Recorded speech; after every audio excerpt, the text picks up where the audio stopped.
Tim penyidik Kejaksaan Negeri Gunung Sitoli telah melakukan pemeriksaan terhadap tersangka atas nama Wagensi Daily selaku bendaharawan pengeluaran pada Dinas Kesehatan Kabupaten Nias tahun anggaran 2018 dalam perkara dugaan tindak pidana korupsi pengembalian sisa anggaran pada Dinas Kesehatan tahun anggaran 2018 Kabupaten Nias Barat.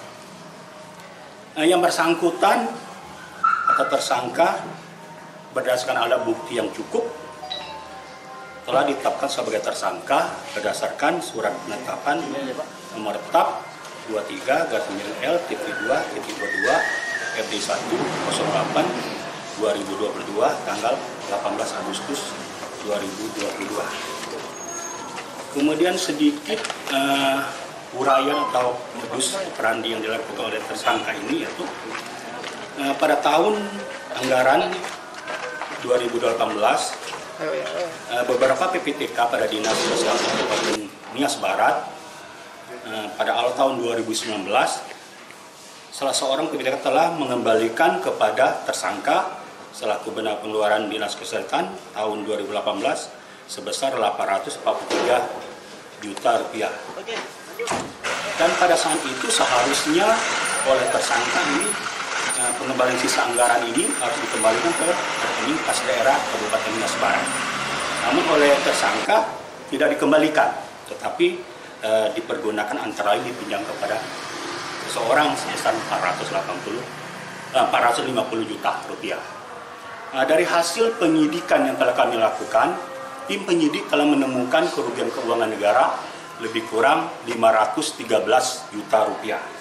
Adapun pasal yang disangkakan yaitu pasal 2 ayat 1, kemudian subsidiarnya itu pasal 8, kemudian lebih subsidiar pasal 3, junto pasal 18 Undang-Undang nomor 31 tahun 99 sebagaimana telah diubah dan ditambah dengan Undang-Undang nomor 20 tahun 2001 tentang perubahan atas Undang-Undang 31 tahun 99 tentang pemberantasan tindak pidana korupsi.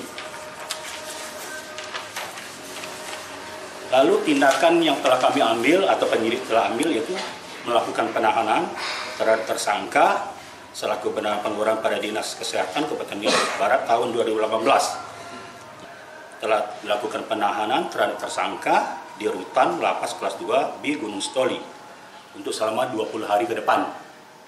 Berdasarkan surat perintah penahanan nomor PRIN 01 L-2-22 FD1 08 2022 tanggal 2 Agustus 2022. Untuk penanganan perkara ini tidak lama. Kami sprindik umumnya itu tanggal 29 Maret 2022. Kemudian pada tanggal 18 Agustus kita telah menetapkan yang bersangkutan sebagai tersangka. Jadi masih kurang dari 6 bulan waktunya. Hal ini kenapa jangka waktunya itu masih sekitar 5 bulanan itu? Karena ini tentu kita juga akan minta perhitungan kerugian keuangan negara kepada ahli dalam hal ini KAP Provinsi Sumatera Utara. Dan hasilnya telah kami dapatkan sehingga secara alat bukti telah terpenuhi. Ada saksi, ada keterangan tersangkanya, ada alat bukti surat, dan ada kerugian keuangan negaranya. Jadi sudah cukup bukti sehingga kami tim penyidik dalam hal ini telah menetapkan yang bersangkutan sebagai tersangka yang dilanjutkan dengan tindakan upaya paksa itu penahanan kepada yang bersangkutan untuk 20 hari ke depan. Ini ada tersangka lain selain yang ini masih berproses ya, masih berproses. Kemungkinan itu ada, tetapi berdasarkan hasil penyidikan yang telah kami lakukan, yang dapat diminta pertanggungjawaban dari hasil atau fakta penyidikan itu saudara bendaharawan pengeluaran ini yaitu si Wagensi Daily.